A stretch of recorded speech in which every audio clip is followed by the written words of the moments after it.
আপনারা অবগত আছেন যেভাবে পশ্চিমবাংলায় পুলিশ কাস্টাডিতে পুলিশের অত্যাচারের কারণে মারা যাচ্ছে বা ক্ষতিগ্রস্ত হচ্ছে, এটা নিরসন করার জন্য আমরা আগামীকাল অর্থাৎ 7 তারিখ বুধবার শিয়ালদা স্টেশন থেকে কলকাতা রানী রাসমণি রোড পর্যন্ত একটা মিছিলের আয়োজন করেছি।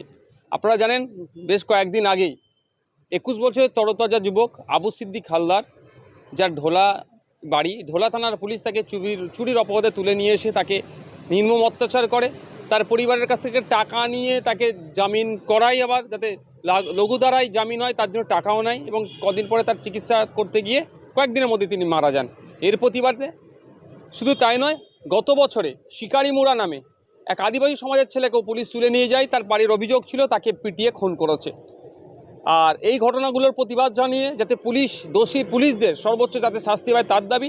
এবং আমাদের ওয়েস্ট বেঙ্গলে যেভাবে উত্তরোত্তর মব লিঞ্চিংয়ের ঘটনা বাড়ছে, গণপিটুনির ঘটনা বাড়ছে, কদিন আগে ইসরাত আলম নামে এক যুবককে চোর সন্দেহে পিটিয়ে হত্যা করা হয়েছে। প্রসেন মণ্ডল নামে এক নিউ টাউনের যুবককেও চুরির অপবাদে তাকে পিটিয়ে মেরেছে। এই ধরনের ঘটনা ঘটে চলেছে। এইগুলো নিরসন হওয়া দরকার। রাজ্য প্রশাসন তথা রাজ্য সরকারকে আরও সক্রিয় হওয়া দরকার, এবং যাদের উপর সাথে অন্যায় হয়েছে তাদের পরিবার যাতে ন্যায় বিচার পায়, ঘটনাক্ষেত্রে উপযুক্ত শাস্তি যাতে পায় যারা এই ঘটনাগুলো ঘটিয়েছে, সে পুলিশের লোক হোক, প্রশাসনের লোক হোক, এবং সাধারণ মানুষ যারা আইন হাতে তুলে নিচ্ছে, সেইটাকে ইনশিওর করার জন্য আগামীকাল বুধবার বেলা 1টা থেকে শিয়ালদা স্টেশন থেকে রানী রাসমণি রোড পর্যন্ত একটা আমাদের মিছিল আছে।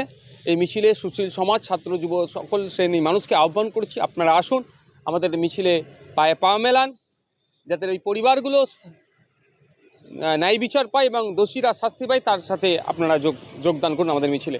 সর্বোপরি একটা কথা বলবো, বৃষ্টি বাদলের সময় যারা আসবেন, অবশ্যই আসছেন যারা আসবেন, ছাতা বা রেনকোটের আমাদের তো পর্যাপ্ত ব্যবস্থা নাই, আপনারা এটাও নিয়ে আসবেন, কারণ আন্দোলন বিপ্লব যাই সংগঠিত করি না কেন তার জন্য উপযুক্ত সেই সময়ের জন্য সেই রসদগুলো থাকা দরকার। ধন্যবাদ।